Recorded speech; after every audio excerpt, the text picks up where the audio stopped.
Bonjour à tous, bienvenue dans ce nouveau numéro de Quel temps, toujours depuis Paris dans le cadre du 12e Forum international de la météo et du climat. Au sommaire de cette émission, présentation tout d'abord en images du lieu dans lequel on se trouve ainsi que de l'objet volant qui est derrière moi.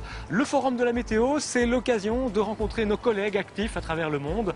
Dans notre reportage, le portrait de Patrick de Bellefeuille, un monsieur météo québécois particulièrement actif et engagé, vous le verrez. La COP 21, vous en avez entendu parler, vous entendrez encore parler de cette grande conférence sur le climat dans nos prochaines émissions. De quoi s'agit-il exactement que cette COP 21? C'est ce que nous verrons dans notre séquence explicative.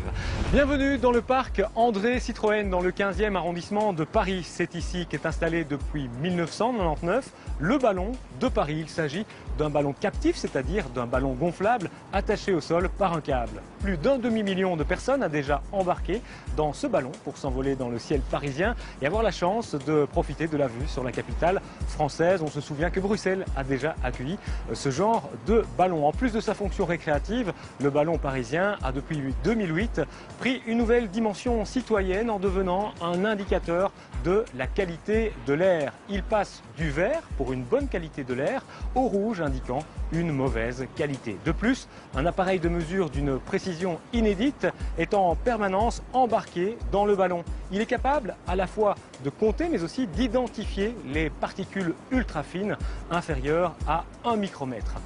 Les matins de beau temps, des vols scientifiques sont menés à 300 mètres d'altitude qui permettent d'effectuer des études sur la qualité de l'air à des hauteurs très différentes et de pousser plus loin dans les analyses. Vous le savez, nous sommes là dans le cadre du Forum international de la météo et du climat. C'est aussi l'occasion pour nous de rencontrer et de tisser des liens avec celles et ceux qui font la pluie et le beau temps dans le monde. Nous partons aujourd'hui outre-Atlantique à la rencontre d'un présentateur québécois. Dans son pays, la météo a une importance toute particulière. Sa chaîne informe d'ailleurs les téléspectateurs en continu 24 heures sur 24. Patrick de Bellefeuille, c'est une véritable personnalité, un homme passionné et engagé qui a accepté de se livrer à Marie-Pierre Moulineau et à Guillaume Dujardin. Patrick de Bellefeuille est une des personnalités incontournables du Forum international de la météo. Nous avons voulu en savoir plus sur ce présentateur atypique. Cela fait aujourd'hui 27 ans qu'il fait la pluie et le beau temps à la télévision au Canada. Et c'est un peu par hasard que cet acteur de formation devient présentateur météo. Un jour, j'ai vu que s'ouvrait une chaîne de télévision 100% météo en continu et qui cherchait des gens. Donc, je suis allé là. Quand je suis arrivé, j'ai cogné à la porte. On m'a dit « Ah, c'est dommage, t'arrives juste trop tard. On a déjà tous nos gens. » Mais la dame qui était là me dit « Mais je sais pas, je regarde dans ton œil, il y a quelque chose qui me plaît, je te donne une chance. » Alors, je t'engage pour 6 semaines. Si au bout de 6 semaines, tu réussis, je te garde. Il tente sa chance et est engagé à Météo Média. Enfant, il n'aimait pas l'école. Par contre, il a toujours été fasciné par la télévision. Tout ce que j'ai appris, je l'avais appris via la télévision. La télévision, elle a été mon meilleur professeur. Donc là, je me ramasse dans une situation où j'ai un emploi à la télévision, donc je suis très content, c'est ce que je voulais faire. Mais je vais parler de météo et j'y connais rien. Là, je me suis dit, j'ai eu tellement de respect pour ce médium-là et cette façon de communiquer, il est hors de question que, en fait, j'aille parler de quelque chose que je ne connais pas, que je ne comprends pas. C'est irrespectueux de l'auditoire. J'ai commencé un truc où, à chaque fois que le météorologue me disait « Bon, aujourd'hui, il va pleuvoir », je faisais toujours « Pourquoi ?» Ben, parce qu'il y a un front qui arrive. Pourquoi? Et j'ai tellement posé de questions que j'ai appris très rapidement comment fonctionnait la météo. Alors, à son tour, il décide de vulgariser pour expliquer les phénomènes météo aux téléspectateurs. Et c'est la façon dont sont formés ces deux éclairs-là qui est assez différente. De façon générale, ce qui arrive, c'est que sous un orage, on a de l'air ascendant. Les molécules se frottent, créant de l'électricité statique. Chaque fois qu'on utilise un terme qui est très technique, qui est très scientifique, il faut prendre le temps de dire ce que c'est que ce terme et pourquoi il est important dans le contexte présent.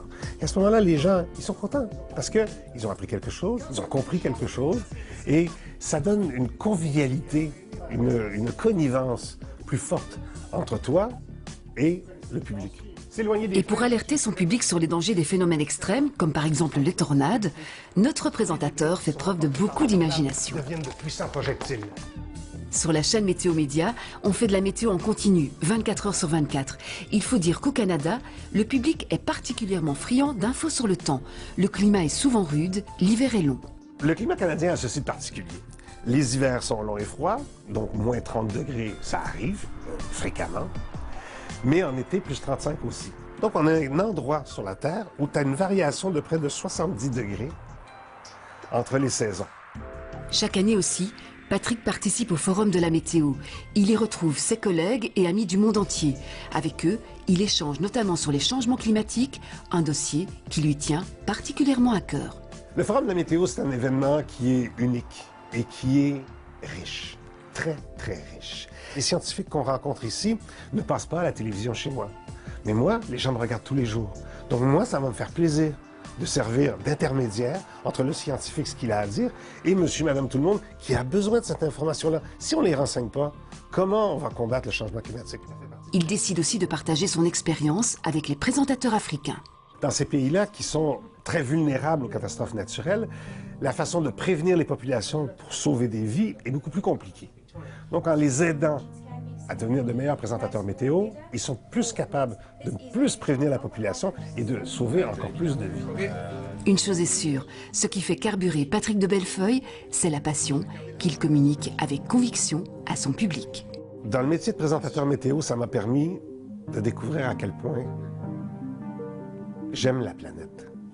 Cette boule bleue-là me fascine. Je crois qu'il est normal pour l'être humain de se sentir utile dans la vie. Et quand je fais ça, je me sens utile. Par définition, le sol est chargé positivement. Une fois que le bas du nuage aura accumulé assez de charges négatives, on a l'éclair. Vous pouvez voir derrière moi les serres du parc André Citroën, belle reconversion d'un site qui jadis fut une usine de fabrication automobile. Quelle sera la couleur du ciel pour les prochaines heures? La réponse tout de suite dans notre bulletin météo.